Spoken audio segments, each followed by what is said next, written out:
Olá, seja muito bem-vindo, muito bem-vinda a mais um vídeo do canal Bíblia Diz. Eu sou Fernando Campos e hoje nós vamos estar falando sobre ao Deus desconhecido. E eu quero convidar você para assistir a mais este vídeo.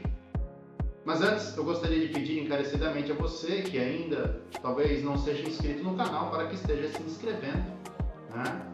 Ativando também as notificações. E se você gostar do conteúdo que nós estamos exibindo aqui no canal, que você deixasse aí o seu like, para que o YouTube entenda que nós estamos seguindo no caminho certo, né? Para que mais pessoas possam vir a ser edificadas pelo conteúdo do canal. E eu quero agradecer. Que Deus te abençoe. Bem, falando ao Deus desconhecido, né? Há um texto na Bíblia onde essa expressão aparece e é exatamente em cima desse texto que nós vamos estar falando. E esse texto encontra-se no livro de Atos dos Apóstolos, no capítulo 17, dos versículos 22 até o 32. Eu vou ler, já é o suficiente para a gente conseguir aí aprender algumas coisas, tirar algumas lições proveitosas a respeito deste tema. Eu vou colocar aí na tela para você. Então, Paulo, levantando-se no meio do Areópago, disse: Senhores atenienses, em tudo vos vejo acentuadamente religiosos, porque, passando e observando os objetos de vosso culto, encontrei também um altar no qual está inscrito: ao Deus desconhecido. Pois esse que adorais sem conhecer é precisamente aquele que eu vos anuncio, o Deus que fez o mundo e tudo que nele existe, sendo ele Senhor do céu e da terra, não habita em santuários feitos por mãos humanas, nem é servido por mãos humanas, como se de alguma coisa precisasse, pois ele mesmo é quem a todos dá vida, respiração e tudo mais. De um só, fez toda a raça humana para habitar sobre toda a face da terra, havendo fixado os tempos previamente estabelecidos e os limites da sua habitação, para buscarem a Deus, se porventura, tateando, o possam achar, bem que não está longe de cada um de nós, pois nele vivemos e nos movemos e existimos, como alguns dos vossos poetas têm dito, porque dele também somos geração. Sendo, pois, geração de Deus, não devemos pensar que a divindade é semelhante ao ouro, à prata ou à pedra, trabalhados pela arte e imaginação do homem. Ora, não levou Deus em conta os tempos da ignorância. Agora, porém, notifica aos homens que todos, em toda parte, se arrependam, porquanto estabeleceu um dia em que há de julgar o mundo com justiça, por meio de um varão que destinou e acreditou diante de todos, ressuscitando-o dentre os mortos. Quando ouviram falar de ressurreição de mortos, uns escarneceram e outros disseram: a respeito disso te ouviremos noutra ocasião.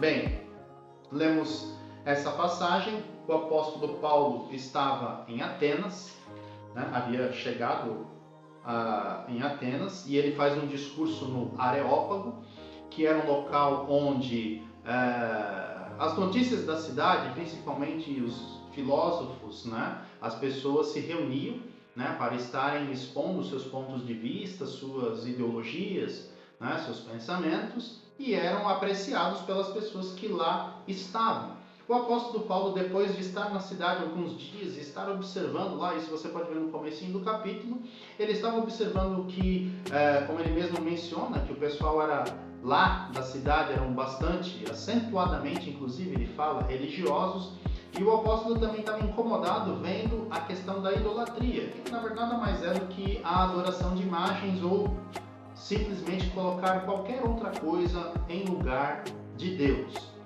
Ele vai abordar exatamente esse primeiro ponto quando vai falar. Se nós analisarmos esse pedaço do discurso, né, que o apóstolo faz, que é uma pregação na verdade, né, o apóstolo Paulo vai abordar de uma forma muito clara, né, alguns pontos que ele coloca antes dele introduzir aí o conceito, né, de Deus único, né. O apóstolo então aborda a questão da religiosidade universal, dizendo que todos lá na cidade mostravam-se acentuadamente religiosos. E se nós pararmos para pensar, esse conceito, né, de religiosidade universal, ele é antigo.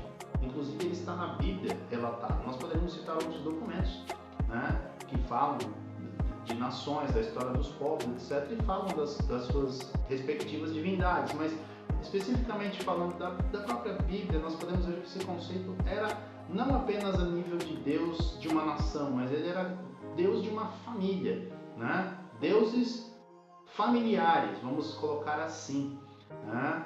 Nós vemos isso lá em Gênesis capítulo 35, versículo 2 ao verso 4, onde quando Jacó está saindo, né, da terra de Labão, depois de ter casado com suas duas esposas, etc., ele estava saindo daquela localidade, estava voltando para a sua terra natal, e aí ele diz, né, então disse Jacó à sua família e a todos que com ele estavam: lançai fora os deuses estranhos que há no vosso meio, purificai-vos e mudai as vossas vestes, levantemos e subamos a Betel.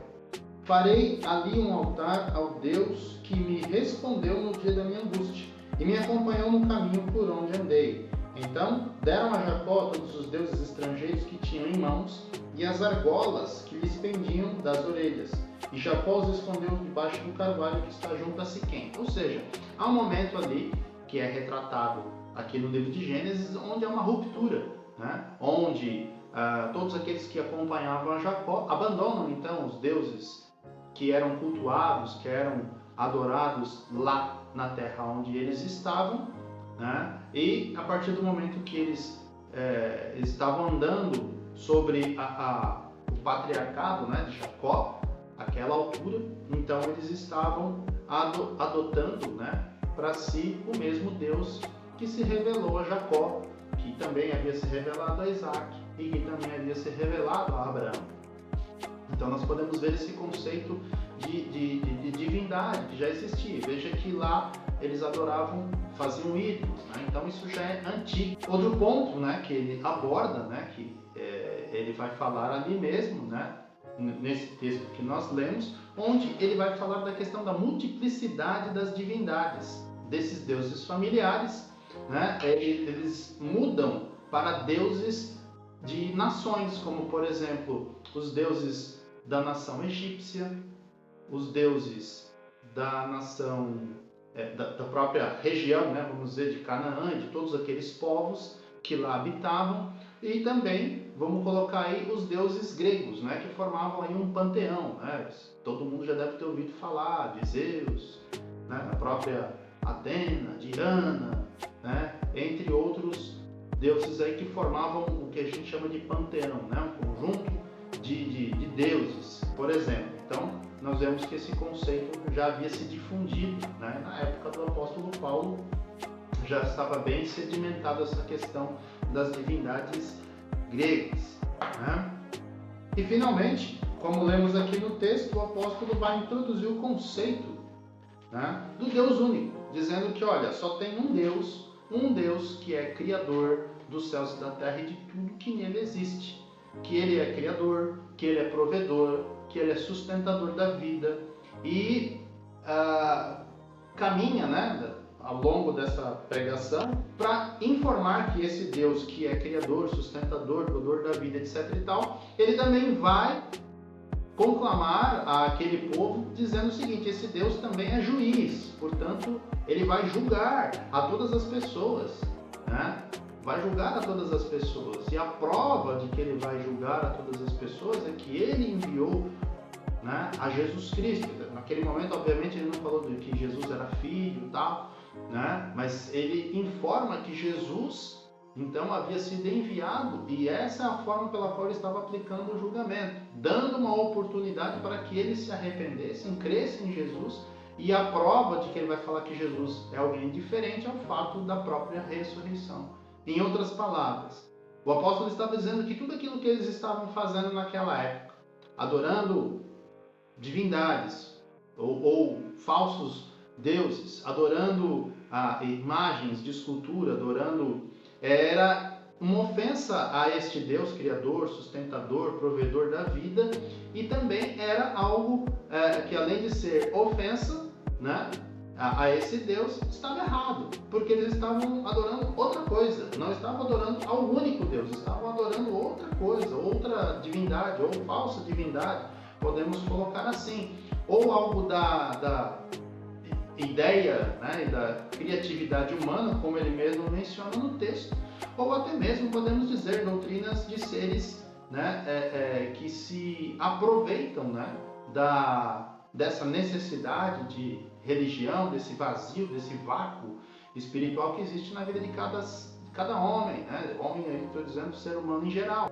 Então podemos entender, pelo que lemos aqui, que em algum momento da história, lá no Gênesis, do comecinho, quando somente Deus ele estava em contato com o ser humano, desde Adão e Eva, depois a sua descendência de depois a descendência em Sete, depois a descendência em Caim, nós percebemos que ali começam a se afastar de Deus, de modo que já em Gênesis 6 haviam grupos distintos. Havia um grupo, né, que temia a Deus, como por exemplo liderado aí, ou vamos dizer Noé, por exemplo, era uma pessoa que servia e temia a Deus, e todo o restante, né, daquele povo, né, daquelas pessoas que habitavam a terra naquela época já não estavam nem aí mais para Deus, né?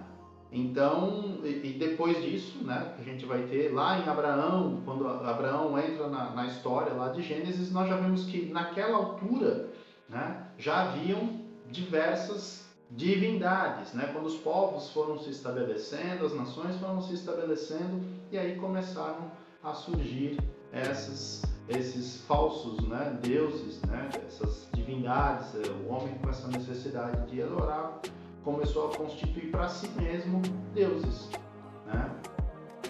Agora, e isso foi, de uma certa forma, podemos colocar assim, sufocando, né, esse Deus que nós conhecemos através da palavra de Deus, e ele foi se tornando desconhecido da maioria das pessoas, né? De modo que Deus escolhendo aí pessoas, e depois dessas pessoas fazendo dela uma família, de uma família uma tribo, de uma tribo uma nação, que no caso seria a nação de Israel, para através dela, né, atestar, avisar ao mundo de que, olha, existe apenas um Deus, Criador dos céus e da terra, né, para que no momento oportuno pudesse ser revelado o Cristo, né? Então esse é um dos propósitos da nação de Israel. Além de testificar que só existe um Deus, também no momento oportuno, né, haveria a questão da revelação de Cristo.